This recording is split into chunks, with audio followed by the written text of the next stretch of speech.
Welcome to Snape Chat, the voice of the Snapedom, the podcast where we discuss all things Snape, always. Join us as we dive into the world of the bravest man we ever knew in art, fanfic, meta, and more, obviously. This is Snape-centric with episode 21, the Snuna episode. I'll be joined by special guests, the French Press, Nocturne, and Nikori to discuss the Snape-Luna pairing. We also have lots of fic recs for you. Enjoy the show. This is Snape-centric, and I'm here with Nocturne. Hello. Frenchie. Hi. Also known as the French Press, and Nikori. Hi, guys.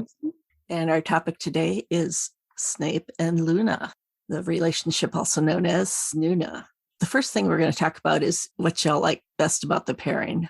I think just looking, I guess, in a broader way at this relationship, I really like that there's so much to be explored. They don't really interact a lot in canon.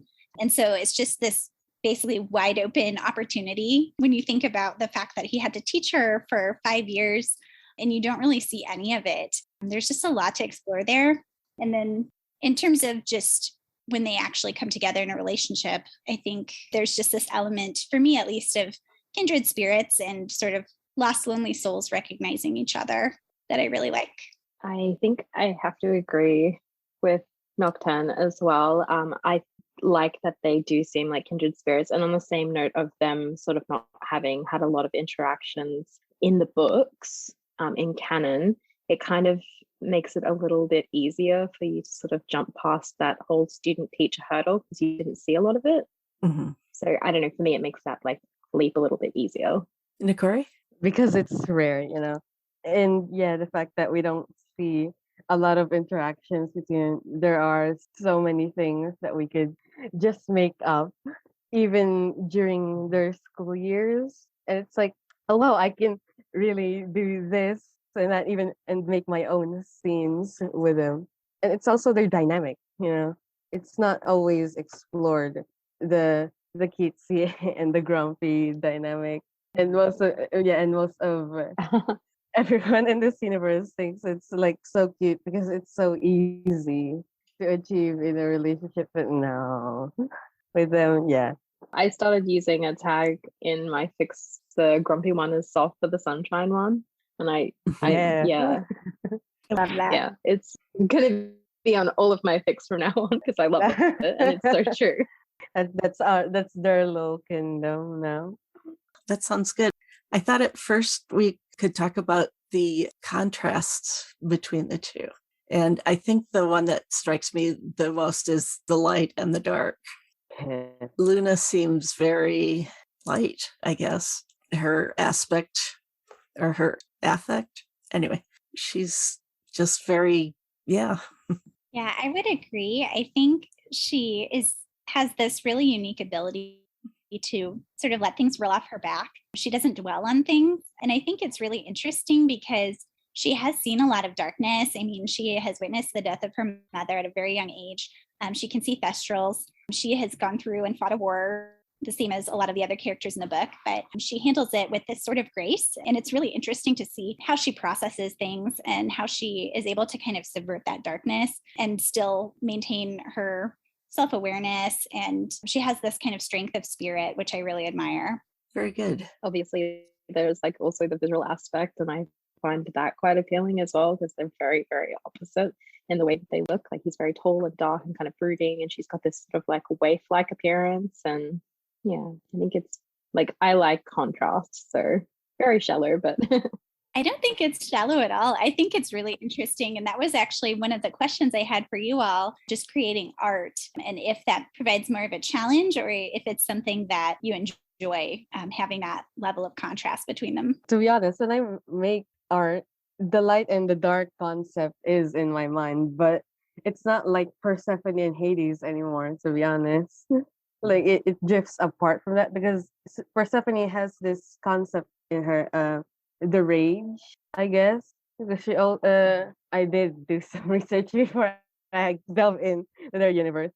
Even Lord Olympus had everything to say. So I wouldn't compare Luna to Persephone at this point. Well, you can compare Hermione to Persephone to be honest. But yeah, it's not that concept anymore. It's sort of different, which is another thing I like. Another thing I like about them. Right. I like drawing them because I think that they look very like aesthetically pleasing together. They have that kind of like yin yang thing going on, and for me, it's kind of fun and very challenging because he is kind of like sinew and like long, tall, kind of like unyielding kind of feel, and her softness just kind of complements that. I think, like from a visual point of view. I get a feeling of joy from your pictures of them both. Uh-oh. And I guess she's she's overcoming his grumpiness pretty well. Yeah, all of the art is just so soft and so lovely. Yeah. But I mean, what does a daily dose of serotonin, You need it every day. We Yes. all need those serotonin drops, and I think, yeah, Nick is very good at providing those to us. And when I don't provide is the day I die. Thank you. We live to serve. Yeah, even though the arts are few, I mean, look at me. I'm hella passionate about this. I really don't mind so long as I love it. Love doing it, to be honest.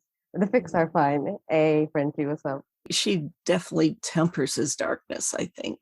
I mean, there's just certainly, yes, a visual, but also his tendency to turn to the negative. I find that appealing about them. I definitely enjoy that particular aspect of her sort of providing a softening aspect to his life because he has experienced so much trauma and is so grounded in darkness that it's nice to have her as that sort of uplifting presence. And I think it's, just very sweet. Another thing I kind of see is their difference in intensity. I don't know if that's the right phrasing, but Severus is always wound up so tight, and Luna is different. I tried to come up with different words as relaxed or airy-fairy, but I think ethereal probably comes closest to it, is that she just seems to have, her outlook is softer, maybe. Yeah, I think that there's this element of acceptance with her where I guess someone could say she's sort of drifting along with the current and can kind of handle whatever life throws at her. But I think that it's a little bit deeper than that. I think she acknowledges what's happening. It's kind of a coping mechanism from the trauma that she experienced, or just part of her personality. I think that it can be a good influence for him and kind of provides like a nice contrast to how he handles things, which seems to be with a lot more conflict and a desire to control rather than a desire to accept. Yeah, that's a good way to put it. Yeah, and throughout his time with her, he gets to learn how to handle his own problems as well. Well, and not in her way, but in his way, just modified, I guess. Yeah, I think that's a really great point because I think that Luna at her core is just somebody who accepts others for how they are and how they come to approach life or approach other problems. And I think having that baseline level of acceptance would be really good for him to make his own personal growth and do it in a way. I feel like there's this element of like, I can fix him or I can help him process this. I'll tell him what to do. Whereas I don't see her ever going down that path, which makes it kind of refreshing that he has this space to just be accepted and experience whatever emotions he may experience, just sort of be. And I really like that about them. Yeah, I really do see her as being very patient with him. And so obviously like part of that acceptance is like her just giving him the space and time he needs to process and find a new way to be on his own terms. Yeah, and they hold his hand every time he wants it, but she really doesn't say what to do for him to solve this kind of problem, any kind of problem that he has. She just waits for him, which is kind of sweet. Most people don't do that, Hermione. Well, That's a whole different. That's a very different dynamic. It is. Hey, I like that dynamic. What the hell, man? Oh, I do too, but Yeah. it's different. It is. But it's good that like we can discuss the differences and acknowledge that they aren't the same relationship. Yeah. And a fresh start and a fresh air. That's what Luna is.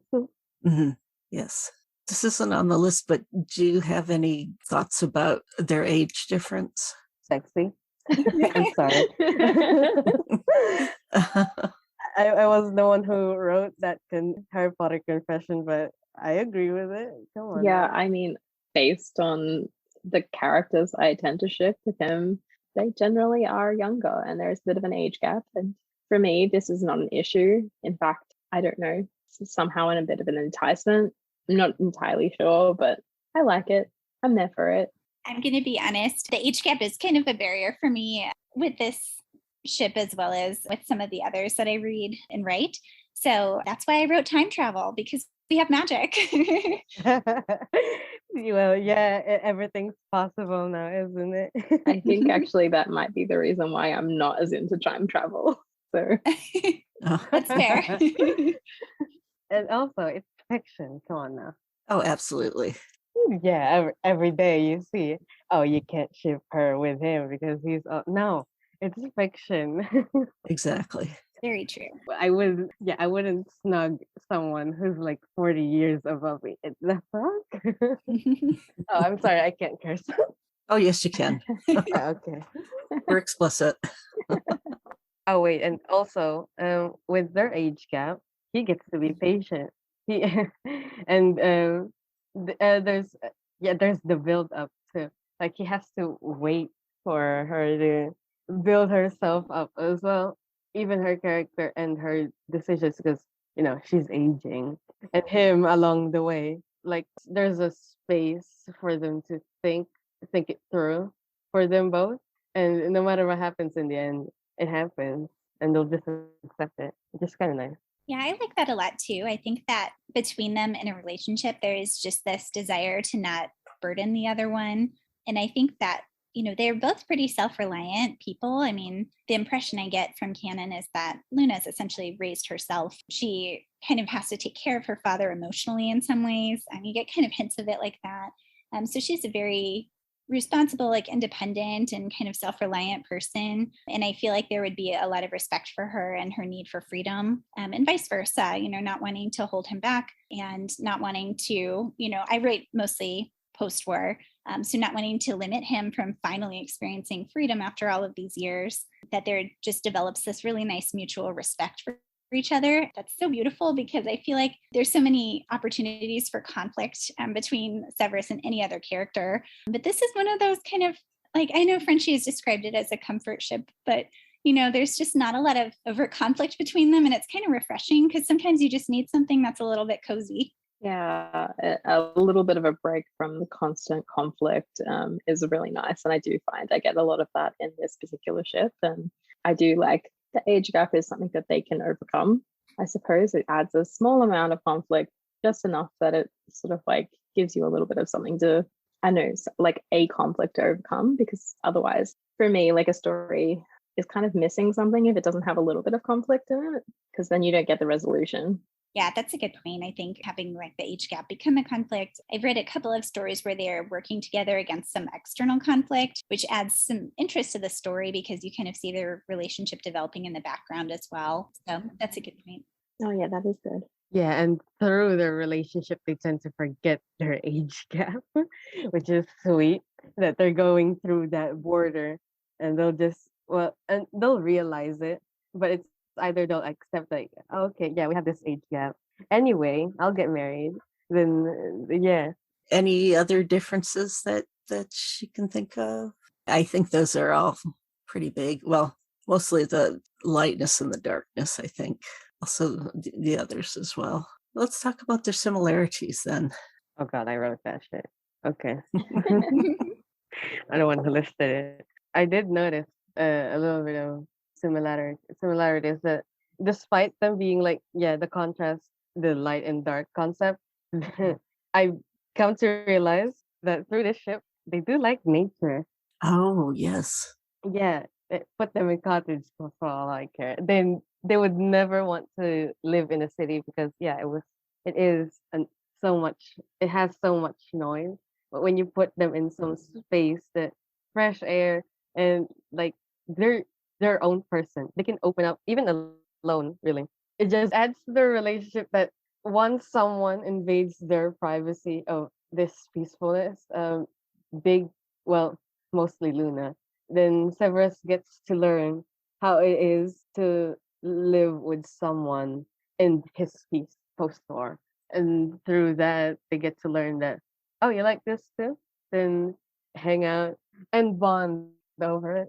Yeah, I think they both strike me as very private people. In some ways, there's just so much that they each have going on beneath the surface. For Severus, he occludes and kind of buries his emotions. But I get the impression that Luna does too. I mean, we're viewing her through the lens of a very biased narrator throughout the entire series. And so I sometimes wonder, she's described as, staring off into space, or, she has this, I think they describe it as an air of distinct dottiness in canon. But you have to wonder, what is she actually thinking about? Because then little moments kind of surprise you. She thinks to ride the Thestrals, or she can figure out the riddle. She has to in order to get into her dorm. So things like that are interesting to me, because I feel like they both have so much going on just beneath the surface. And so in their internal world, to see that kind of become external in the course of them growing closer, sharing little parts of themselves that they've kept hidden. I think there's something really beautiful in that. Yeah. They're both extremely intelligent.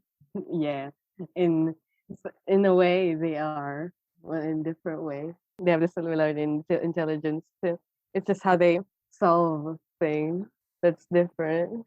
Based on like the way I sort of view it, they are both very intelligent people, but they do have like different strengths. I would say different types of intelligence that are more prominent than others, I guess. And I would say, like, for me, like Snape is your straight down the line, like academic intelligence, and that is very developed. And for him, like emotional intelligence, perhaps not as much, but I do think he's quite intuitive as well. So I think he's got strength there. But I do think like Luna, she is academically intelligent. She obviously has to be, like, she's in Ravenclaw, she solves the riddle, she does think quick on her feet. But I do think that she has a little bit more emotional intelligence. And I think for me, that ends up balancing out the fact that he sort of perhaps doesn't have as much of that as she does. Yeah, I definitely agree about that. I think that, at their core, I agree. I think they're both really intuitive people, and like really creative thinkers. This is something where I think they both can come up with something from nothing almost. Like they have an idea that they can create. They're not just kind of reading mid books and regurgitating back information. I really like that, but I do think that Severus, with an academic background, I mean, he's gone through a potions mastery, so presumably he's had some sort of kind of more structure drilled into him by the time he's been through that and taught for, a decade or so. I think that can be kind of refreshing to have students that still have that kind of naive element of creativity that hasn't been kind of beaten into submission by the academic world. So I like that aspect of them, because I think there's a lot of similarities there.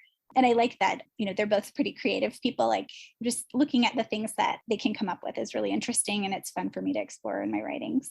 Oh, yes. They both had trauma in their lives. They responded a little bit differently to that trauma, though, at least outwardly. And Luna kind of went along with it. Vengeance isn't always the answer.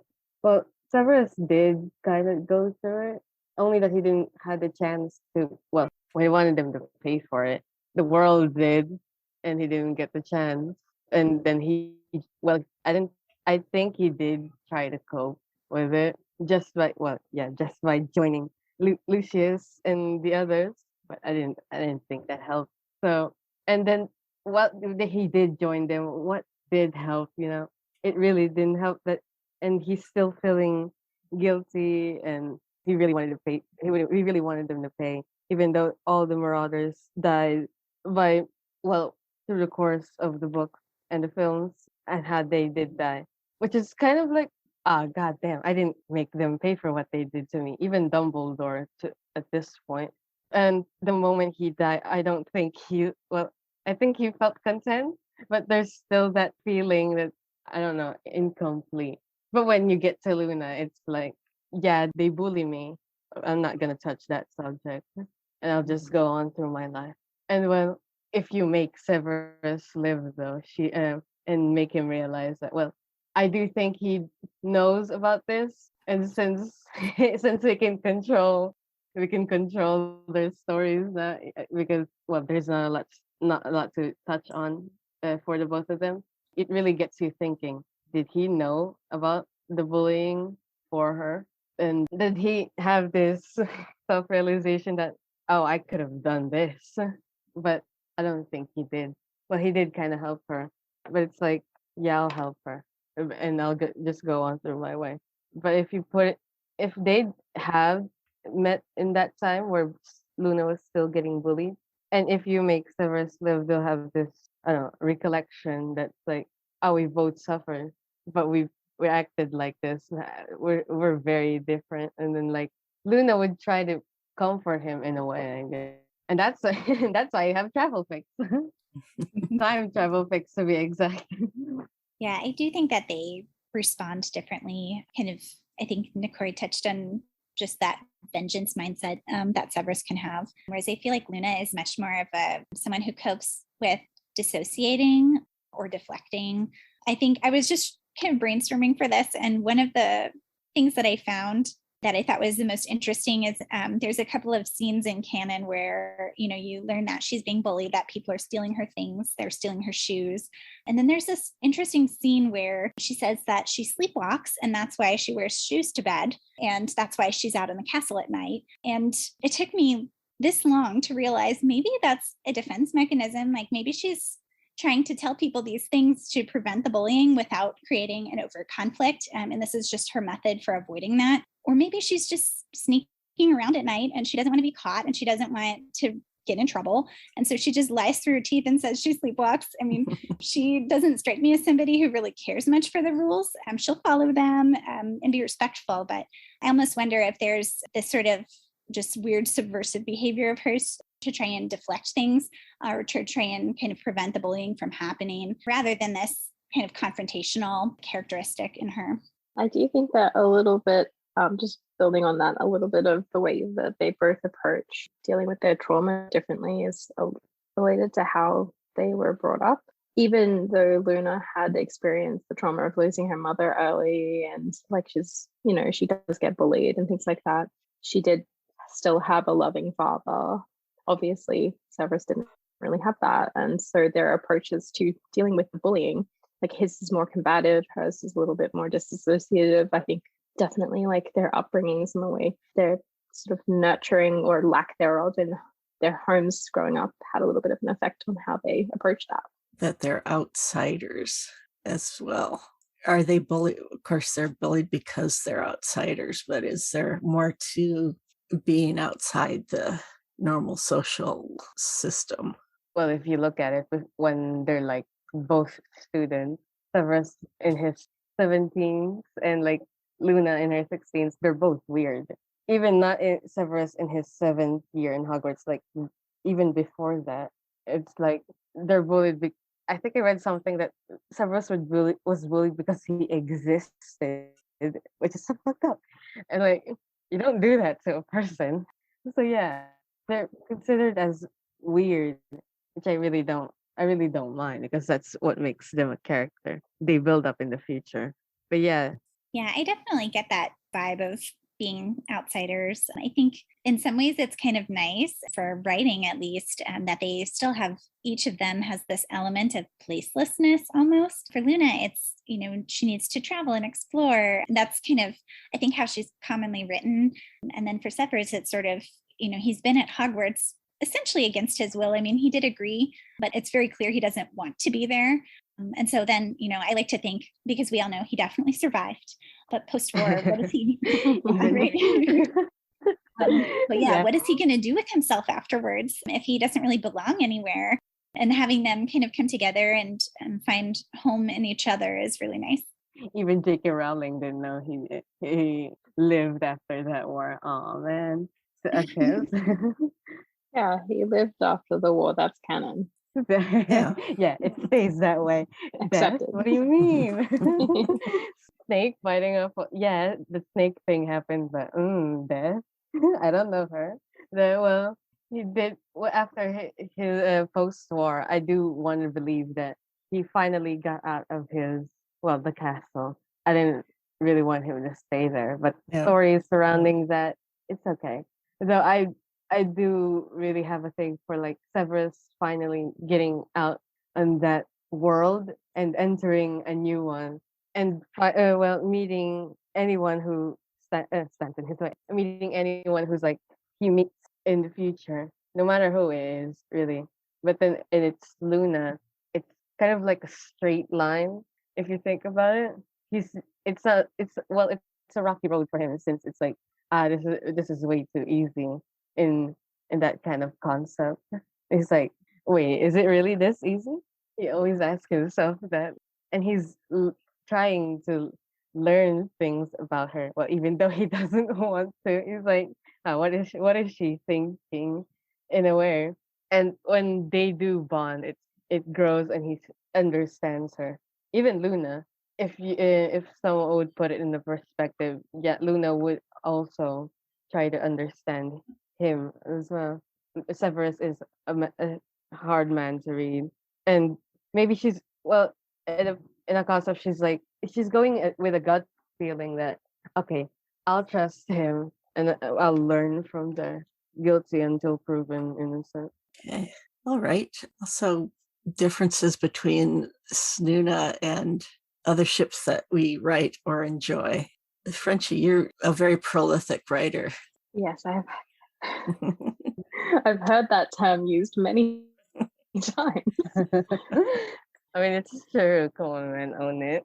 Yeah, I think that was definitely my question anyway that I added because I do write different ships, and obviously my main ships that I sort of go back and forth between Snuna and Hermione, or the ship with a million names.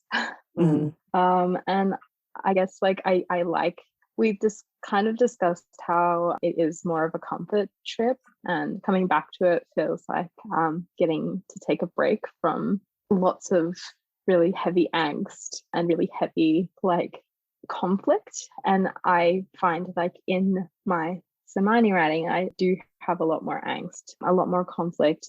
Their relationship is a lot more antagonistic because she is obviously featured more heavily throughout canon, and they have got more of a antagonistic relationship with one another in canon, whereas like you don't really have that with Suna, and so you have the opportunity to write it the way that you think it would be based on like their personality. I guess writing Hermione is like writing something on fire, and writing Suna is like going for a dip in a cool pond. I really like that analogy. I feel similarly. I write multiple different ships, and I kind of think the rarer the better in some ways, because it does open up so many opportunities to just kind of explore who they are. I mean, I kind of like that there's not this huge body of like fandom canon, I guess, with how things are between them. So it's very open-ended. I mean, there's a little bit more variety, and you can write the characters differently each time. You can write them how you like. And coming into writing fan fiction, I'm relatively new and definitely small potatoes, but I liked that there's this freedom there, that I didn't have to, I wasn't writing things that had been done a million times or that were, contradictory to what most people kind of assume for the ship. And it was nice to have a little bit more flexibility and freedom. Oh, for sure. And I just really like the characters. I just really love them both. They're just wonderful and fun to play with. Okay. Nick, right, you've written some fics. Are they all Snuna, or have you? Oh, no, they weren't all Snuna, but it's I was in a phase. I'm sorry. No, oh no, Douglas. Oh, sorry. I used my mother tongue. When writing about them, it's as Nocturne would say that it's so open that you could write anything and how you'd want the relationship to flow. And some people would say, "Oh, it's boring because there's not a lot of angst." No, there's so much areas that you can just discuss in writing it, or well, drawing it to that matter. And yeah, it's really open. It's really fresh too. When you do write them, there is still angst, but it's not much really. It's more of hurt and comfort where angst would enter the work you're writing. And well, it's kind of easily resolved. Well, it depends on how you want your Severus to be stubborn in your work, really. But yeah, quite of a challenge, and the build up as well. Okay. Well, that covers all our talking points. Let's go ahead and start digging into your fics. Frenchie, would you like to begin? Sure. Yep. Okay. Yes, please. Why not? Yeah. Would I start with my own stories or? Oh yes, with your own. We'll talk about your own fix, and then we'll go on to others, I think. Okay. This is tricky. I know we've said a few of the fics that I've written, but weirdly enough, the first ever Snooner fic that I wrote, I started in, I think, 2012 or 13. Oh wow. A friend of mine, yeah, it's actually the first one that I have posted on AO3 because I wrote 3 chapters of it, and then I took a 7-year break from writing fan fiction and reading fan fiction. Yeah, It's gonna be me if I'm lazy now. so I just took a big gap. So I was really into it when I was younger, and then I don't know, that some things happened, and life happened, and I took a break. And when I came back, I accidentally stumbled upon the email that I'd sent to my beta at the time with the 3 chapters in it, and I couldn't believe I still had it, and I forgot I'd written it. Oh, Oh God. No. So I went back through and I read it, and then I was like, you know what? I think I'm going to finish this. And it's not so dissimilar to my writing style now, because like my writing changed so much from like the last time I wrote to when I first picked up fic again. And yeah, that one is Care of Magical Creatures, which it's not my favorite, but I still love it because it was my first one. It was my first ever Snooner. The first time I'd given the ship a chance.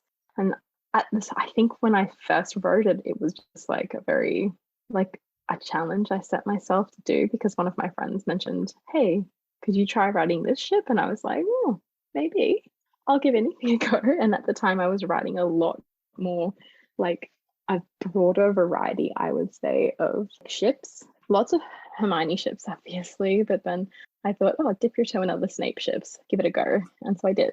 But obviously my Snooner work has expanded quite a bit since then. I've got quite a few more fics in the ship. Then it's still such a small one. But I don't know, one of my friends said it's kind of like being a big fish in a small pond. And I'm like, oh, I'm not a big fish. I'm like a guppy, but that's okay. Yeah, I guess I'll start in on the fics I recommend you read of mine currently. The first one was actually one I wrote at the beginning of this year for a age gap fest. So all age gaps sort of ships were welcome to be submitted, and there were a few prompts, and so I chose one. And it's when you get bit by a snake, you have to suck the poison out. It's probably not the actual name of it because it's a long one. I don't know why I went through a phase of like titling things really long. It's features like a healer Snape. So he works as a healer and has an accidental drunken run-in with Luna, and then has to heal her when she gets brought into St. Mungo's. And yeah, then he has to deal with the complications of having to treat a patient he has accidentally slept with. So yeah, just that old trope. We really should put a disclaimer on this. This was read. Oh yeah, that one's very spicy. So This is read respectively, by the way. Anyone listening on this? Enter with caution, I suppose. It does have poisoning and involve a Luna in a little black dress, and so that's pretty fun. Mind the tag. Yeah. Yeah, so I guess that one's like, it's only short. It's about 10,000 words, and so it's a nice like quick hit, I guess.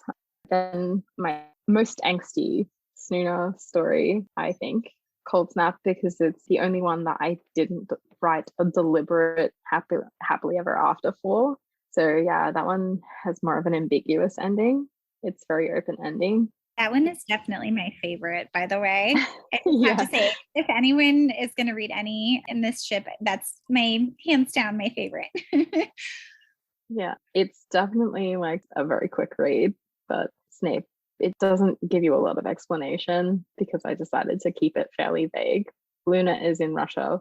Snape has gone there to retrieve her. for the ministry post-war. Actually, I should probably say like most of my fics are all like just about all of my fics are post-war, just because I like that particular time period.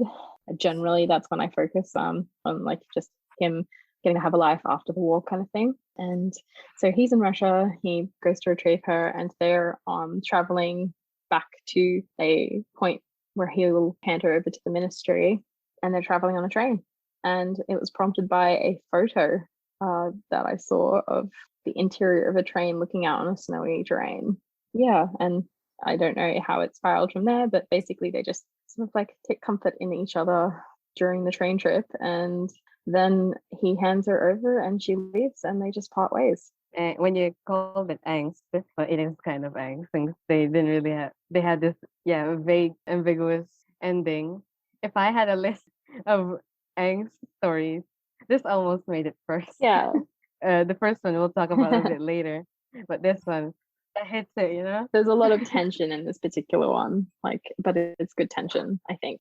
Yeah, ending was the only angst part. And I'm like, God damn it, they didn't end up together. No. Yeah. He went back to where he belonged. Yeah, I know. If you're looking for a if you're looking for a happily ever after, this is not the story to read.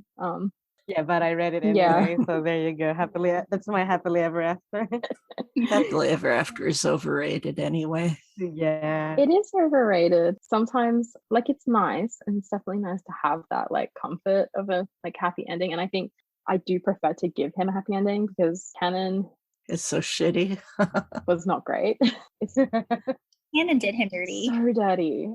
Don't worry, he lived anyway. Yeah, he lived anyway, but you know, the author did him dirty and I didn't appreciate that, so I kind of go out of my way to undo that.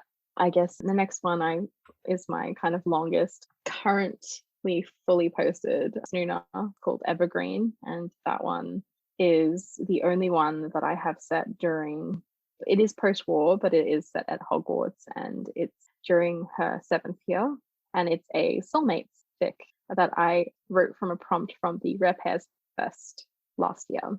So yeah, the prompt was they had corresponding soulmate marks, and so in this particular one they have that, and basically there is an inciting event that means that their soulmate marks are revealed to them, and then she's more accepting of it and Snape just isn't. And so it's like him kind of getting past the voices in his head and the feelings he has about the fact that she's still a student of his and things like that.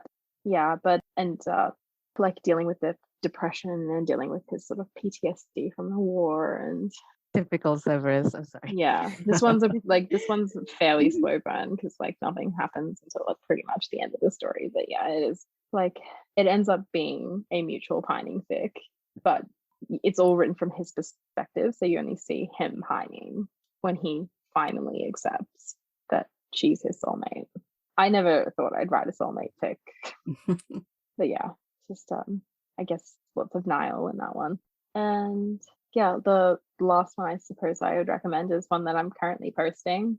It's a completed story, so generally I won't start posting anything on AO3 until it's been absolutely completed and completely edited.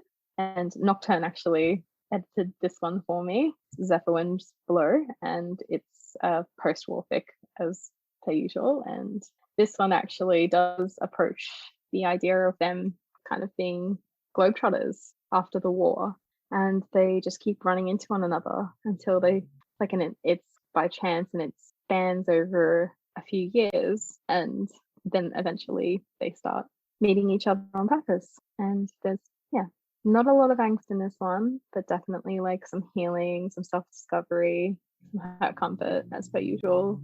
But it's a bit of a softer story. It's way up on my leatherboard, by the way. Every chapter you post is like, oh, okay, nah, it's third place in my list now. Jesus. Yeah, it's I think my favorite one that I've written at the moment. Oh, that one's tricky actually, because I do really. It's hard to be objective about your own work because yeah, because you you kind of normally say no, everything's fine, everything's great. Seriously, I usually look at my own work and think, oh my God, what a dumpster fire that Yeah. is. After you just shut down your laptop, you're like, ah, damn, what the hell did I just write? Yeah, I generally can't look at a story I've written for a solid 6 months after I've posted it. And then I might go back and reread it just to like refresh my memory. So so I still remember what it is I've written in case I get asked questions about it. But yeah, I do feel generally pretty good about this one. So hopefully we're about 6 chapters in at the moment. We are exactly 6 chapters in at the moment. And so at least you've been reading that one. Yeah, I really enjoy it. How long are we till the end, huh? Tell me it's endless. Come on, there's Tell more me. countries. I can't reveal my secrets. Oh, come on. Okay. So if anyone who's listening to this, Evergreen is also read respectively. In the end, at least. Now, I have to say, I really love rereading all the sections that I baited because it's been a few months, I think, since I went through it all. And I'm still like, oh, I totally forgot about this part. It's a very fun one to keep reading as it's posted. Yeah, I honestly, because I've forgotten what I've written half of the time as well. So before I post each chapter, I go through and like just reread over it to make sure I haven't missed anything. Because that I'm terrible with my mistakes. But yeah, just to make sure it's like solid before it goes up, and so that I actually know what people are talking about if they decide to review and make a comment about a particular thing. Otherwise, it's like, oh, that happened. Okay, very good. When someone just reviews your work and you forgot which part, it's like, wait, what? Which part? Yeah, it's my night now. But yeah. Yeah, I guess I do have other Snunifics, but for now that's what I've got, and like my recommendations of what I've written. Yes, and you're a great writer. We'll be But linking thank to you. all of these and to more stories and the website, snapechatpodcast.com. Oh, no, nice. Okay. Okay. And you also have, you're also on Tumblr. Yes, We'll link to that. I am on Tumblr.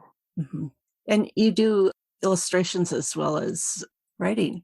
Yeah, I recently started. I was a visual artist for a very long time, and also took a very long break from that as well.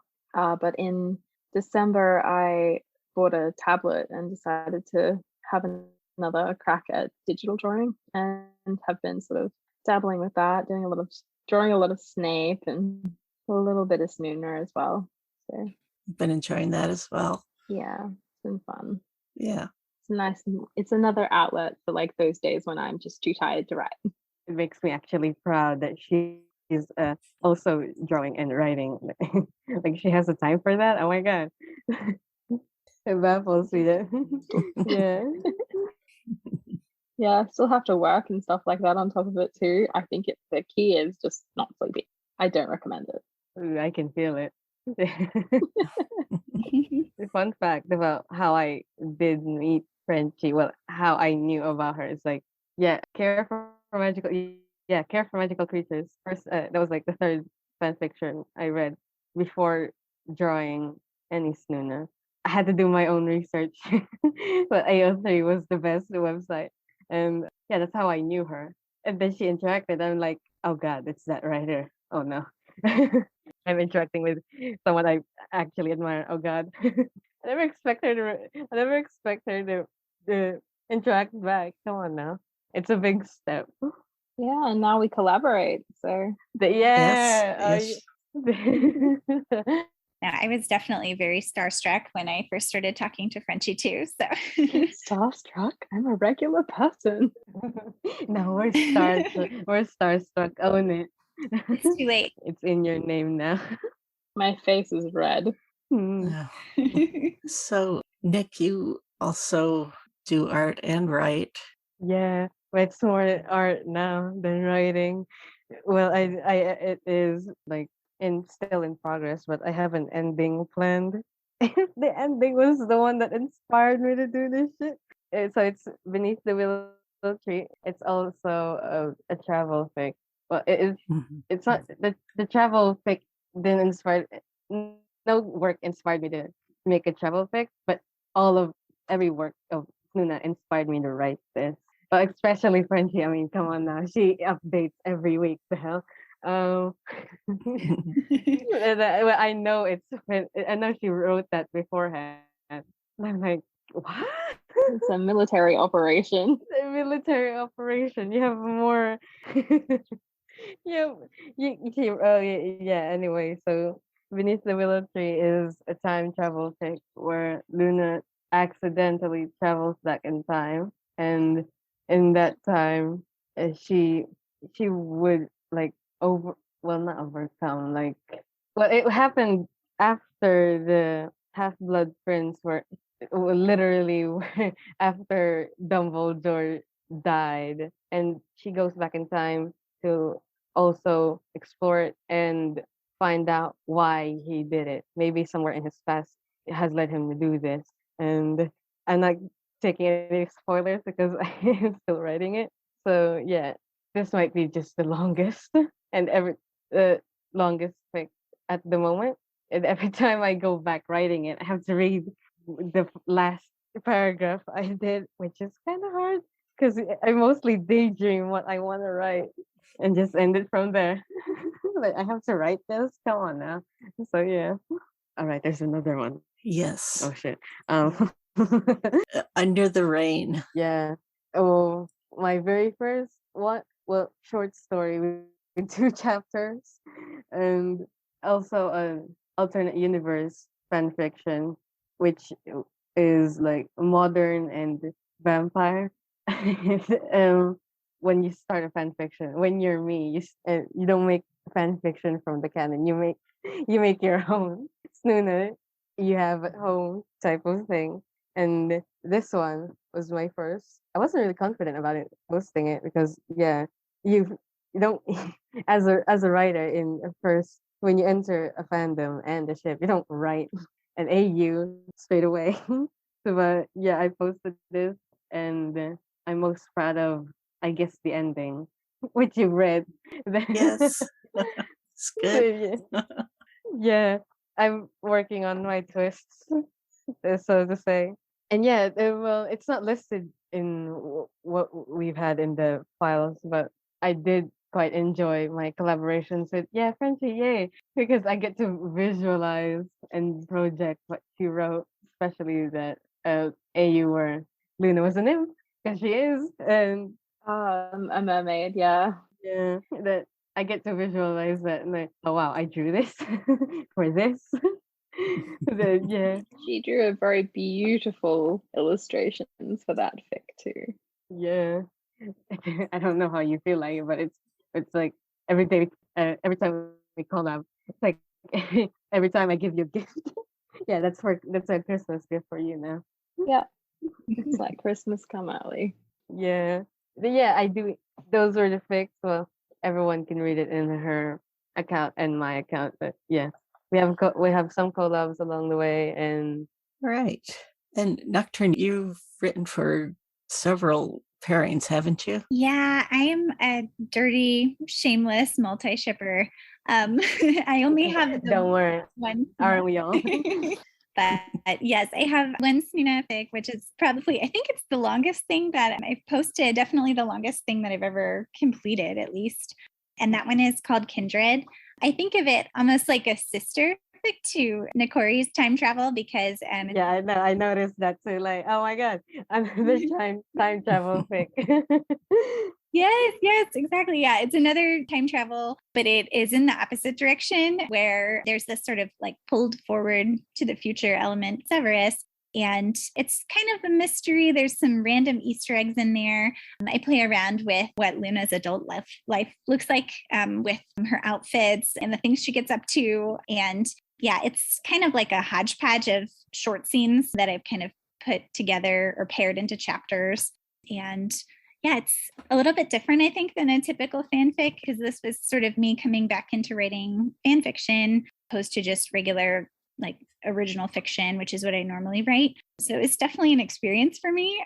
But yeah, it does feature some time travel, some random kind of quantum physics, and some kind of strangeness that can only go along with Luna.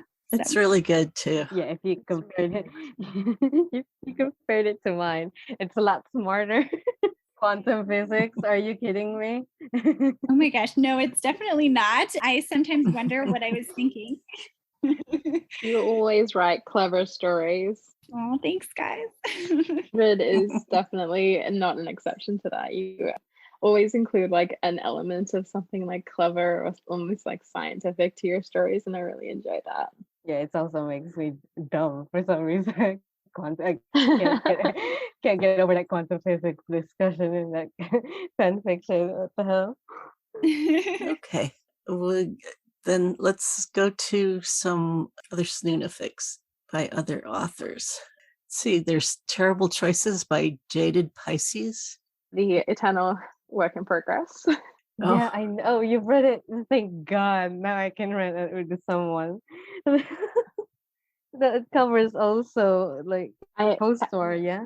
I haven't read it in ages because I think I read it early last year up to where they had updated, and then I think we maybe got one or two chapters squeezed out since then. And obviously with fan fiction, like if you open a work in progress, like that's on you. So it's on me. That's what I get for reading a work in progress. I'm guilty of that. Like I generally won't. And so this is like one of the few that I have been following and am waiting for them to update. And I understand life gets in the way, things like that.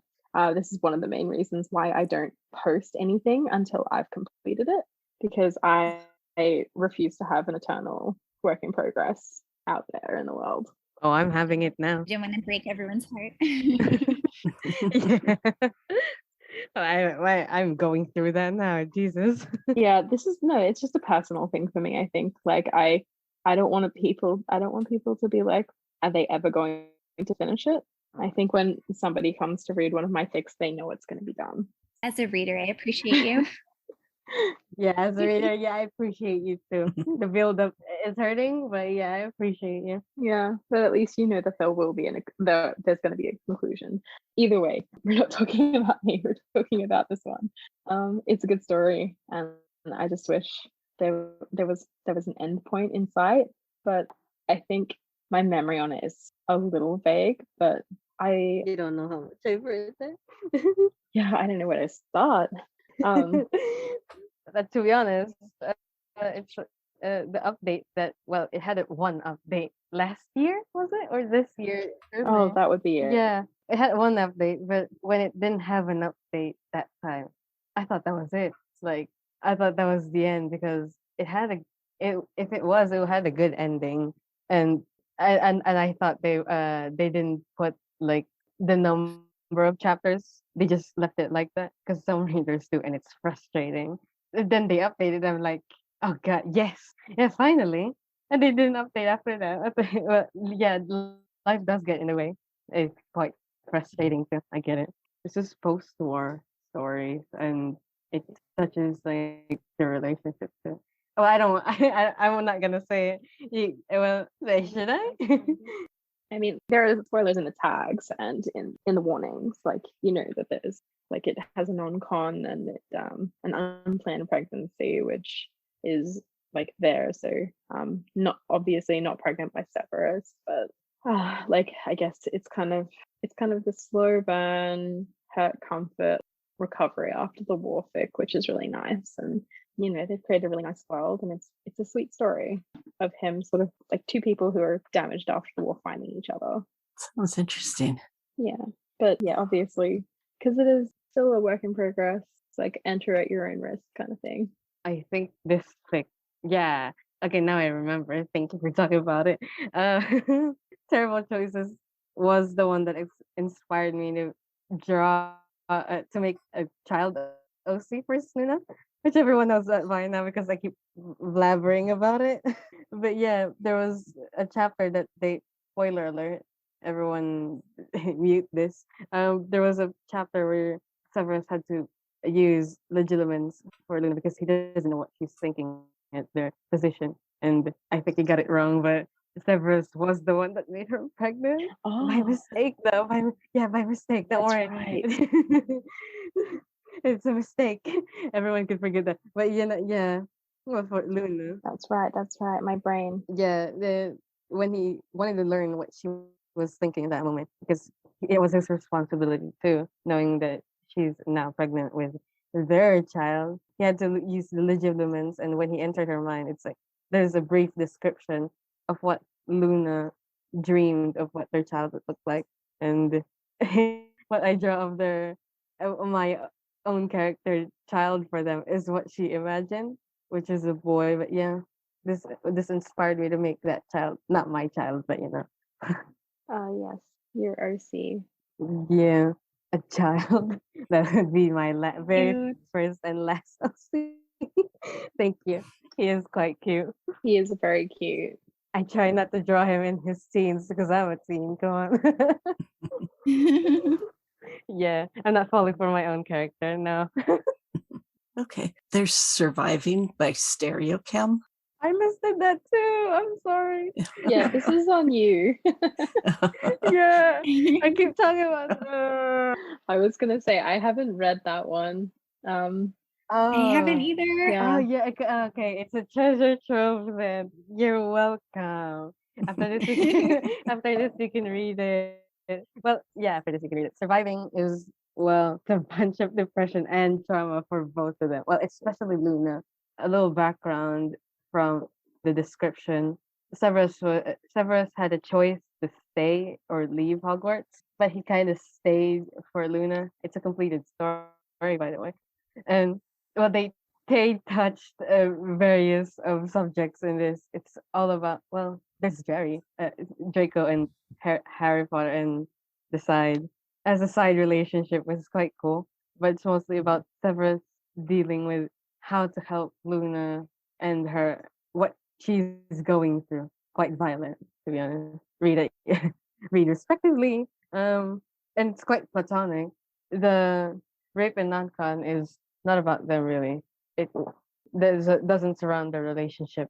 The relationship here is quite platonic, with which is really that's it. I'm content, really. And he helps Luna build her house back. Yay! Oh, that's neat. Yeah. I mean, you can read it. I suck at explaining stories. There you go. That's all right. Oh, Different Hues by Flubberworms. Anyone can take this. I've listed quite enough. You've all. This is definitely an on you one because I saw that it was a work in progress and I didn't touch it. I had already Are done you it. kidding me? Yeah, I'd already done it with terrible. So cute though. Sorry, I did it with. Just read the first chapter. The first chapter is so cute. I'm sure it's adorable, but the second I saw like work in progress, I was like, yeah, I'm not touching that. I already did that to myself once. I'm not going to do it again. You've only read one work in progress? Only one Snuna work in progress. Yes. Oh, one Snuna. Okay. Which is this? Which is Terrible Choices. Oh, just okay. It's the only one that and then I realized I was like, I can't do this, and Yeah, we can't all eternally wait forever, but yeah, I'm waiting. I broke my rule once, and I haven't been able to do it again. So has Nocturne read it? Different Hues. Oh, I have. Yes, I have. Yeah. Okay, you explain it. Yay. It's wonderful. Yeah, it's just really sweet. I think that it does have elements that are kind of similar to the Billows and Smoke story. That's more kind of like friendship, mentorship. So I guess we'll talk about that one later. But yeah, Different Hues is just really cute. It's post-war.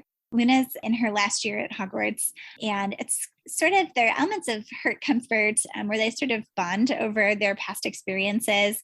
And it all kind of centers around potions and brewing, and Luna trying to take on Severus essentially as another project, something to work on to help heal. And I think it's super cute and sweet. It did break my heart a little bit because it is not finished. I think if you're going to read it, I would say read chapter 1 and then cut yourself off unless it's ever updated again. And that way you won't get sucked in and then have your heart broken the way that mine was. So what chapter did you stop on, or was it just the last chapter? Oh, I've read all of them, but I would recommend for people listening, if they're interested, I would say just stick to one, treat it like a one shot, and then fill in the rest with your imagination, and you won't be disappointed. I would say they should have their hearts broken anyway, because this fan fiction is quite nice. So the heartbroken's worth it, guys. And well, I wasn't heartbroken only in that chapter. I was also heartbroken that Severus, other fan fiction writers do, like Severus not being able to, well, at the moment, not being able to express how he feels for his for his significant other, and like this one, touches most of it. They almost kiss then, but they interrupted anyway. Interesting. I'm not afraid of work in progress. I'm terrified. I'm shaking in my boots. I can't do it. God have sense. Like I wish I could do it, but I really just can't, because yeah, it's I guess, yeah, we're all different.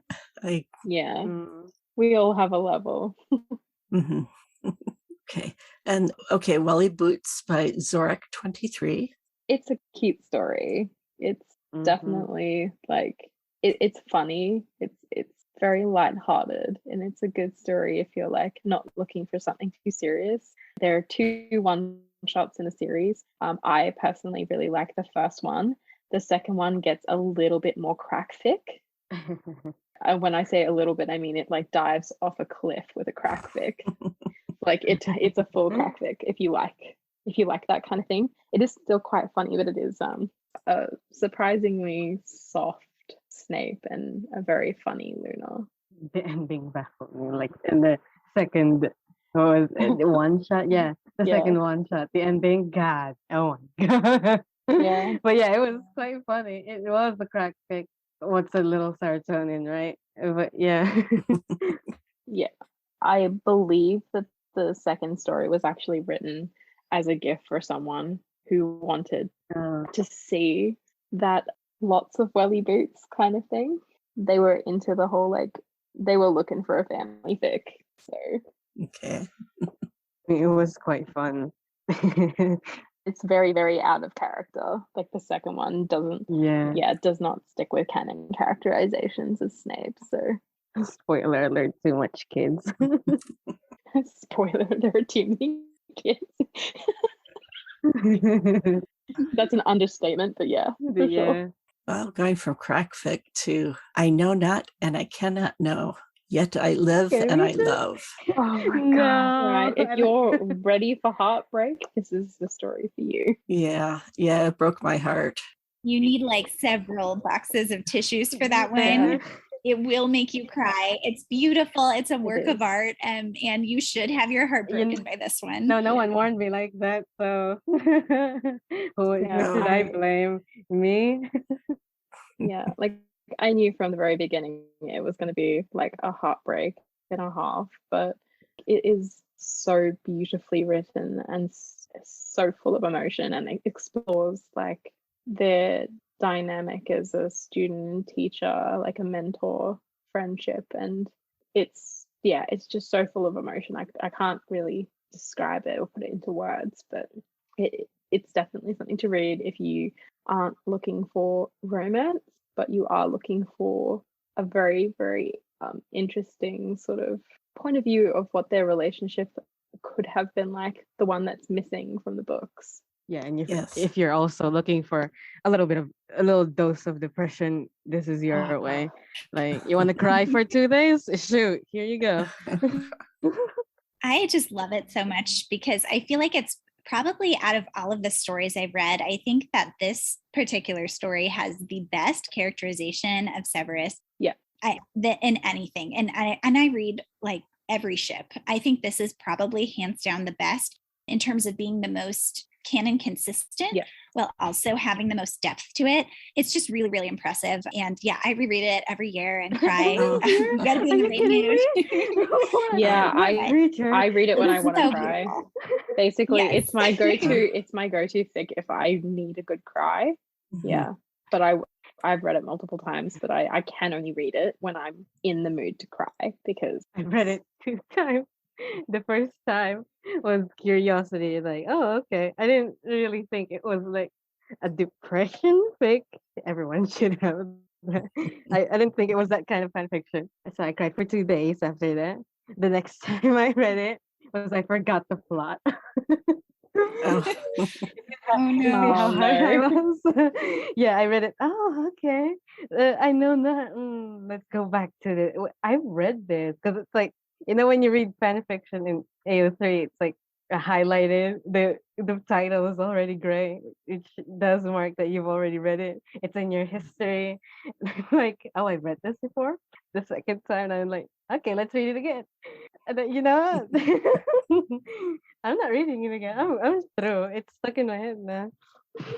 Yeah, it just kind of lives in my Yeah, brain rent as free. what it's canon in my brain. It's better than the entire series. The writer is better than JKR. The characterization is better than it But ever has been in Snape canon. doesn't Every live, you know? aspect of it is better. Yeah. Like this should just be the entire book series as far as I'm concerned. It's absolutely fantastic. And I think that this is also a good one to share with people who have doubts about Snape's character or who kind of just have a lot of hate and not a lot of understanding. Like this is the story that you use to convert people. It's If you're on a Interesting. mission. What is this, a religion?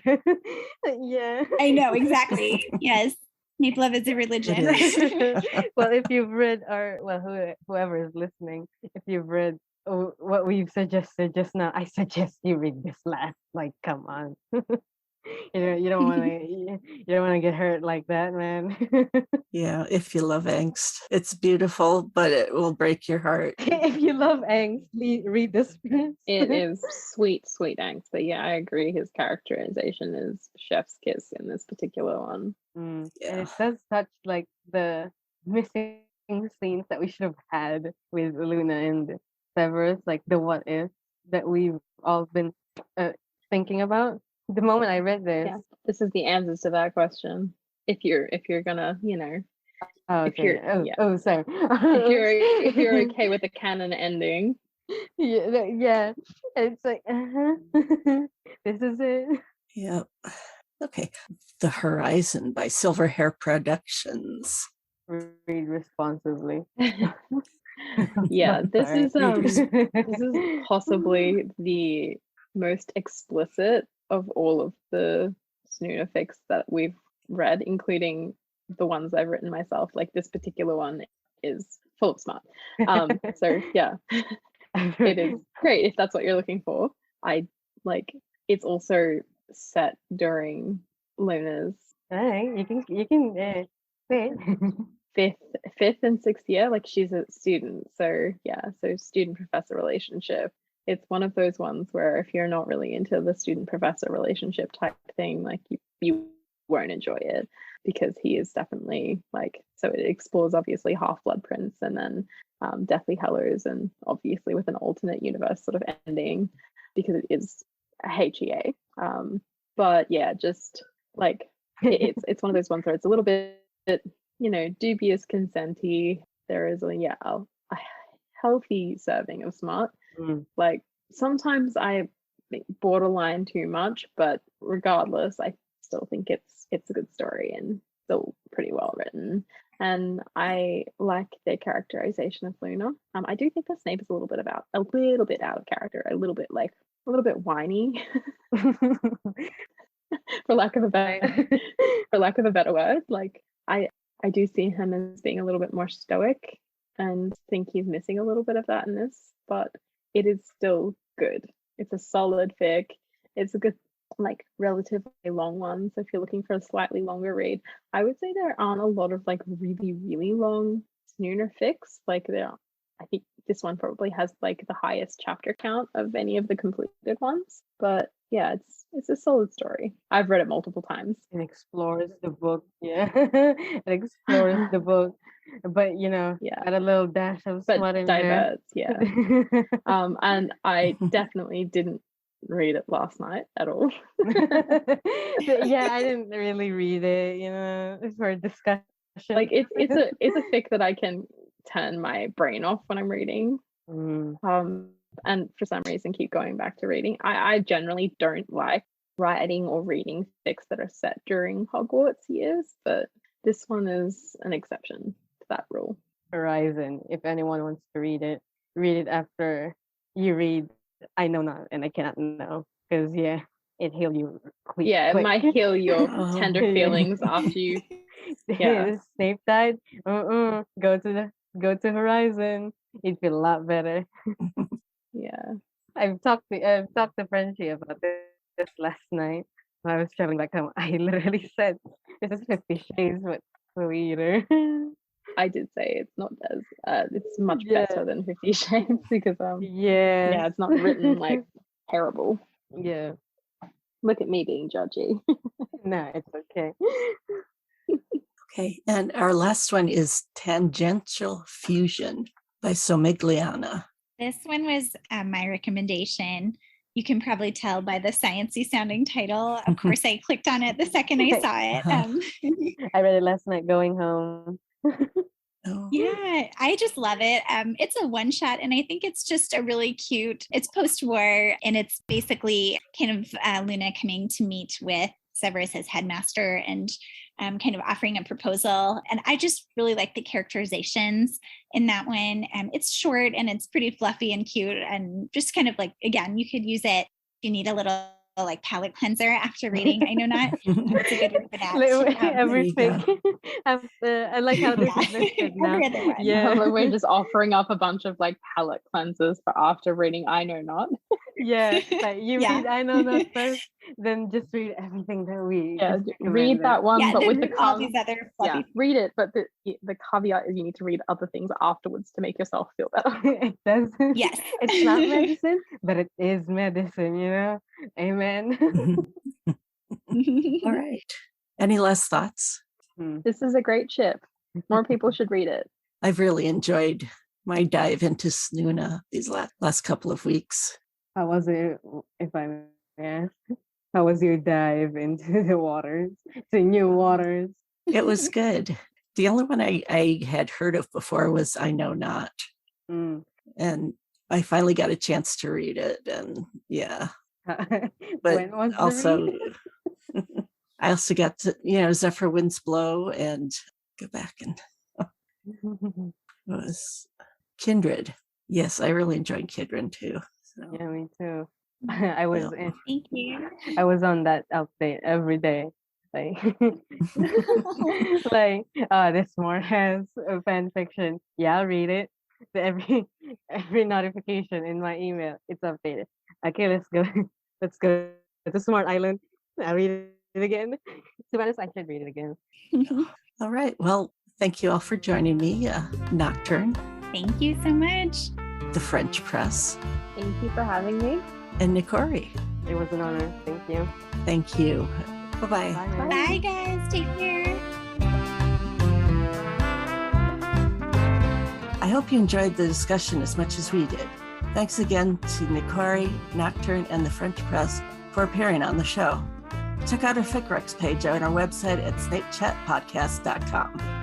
I did take a little break from the show and decided that producing a bi-monthly show was a little much. So I'll be producing Snape Chat on a monthly basis again. Thanks for your understanding. And here we must say goodbye.